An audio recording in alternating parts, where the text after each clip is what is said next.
ప్రభునందు ప్రియులారా, ప్రభు నామమున మీకు వందనములు.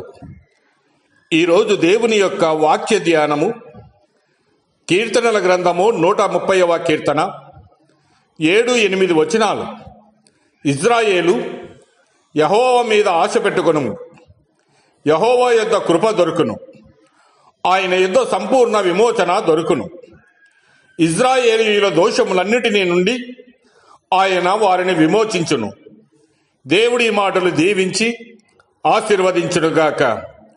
గమనించండి ప్రియులారా, జీవిత కాలమంతా పాపములో పడి ఉండి ఇక నాకు ఆశలు లేవు, నన్ను మార్చగల వారు ఎవరూ లేరు అనుకుంటున్న పాపికి నిరీక్షణ ఉన్నది.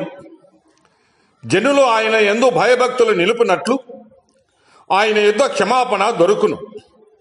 అంతేకాక ఆయన యుద్ధ కృప దొరుకును, సంపూర్ణ విమోచన దొరుకును.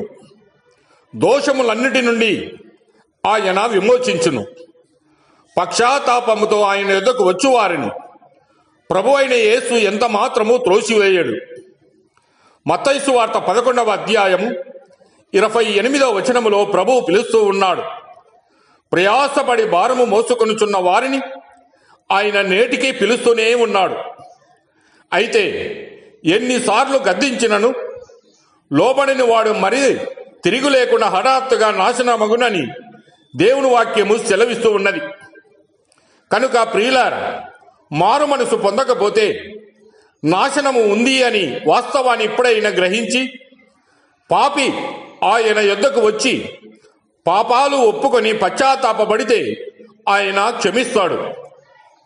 యేసు ప్రభువు అని నీ నోటితో ఒప్పుకొని దేవుడు ఆయనను మృతుల నుండి లేపునని నీ హృదయమందు విశ్వసిస్తే నీవు రక్షింపబడతావు.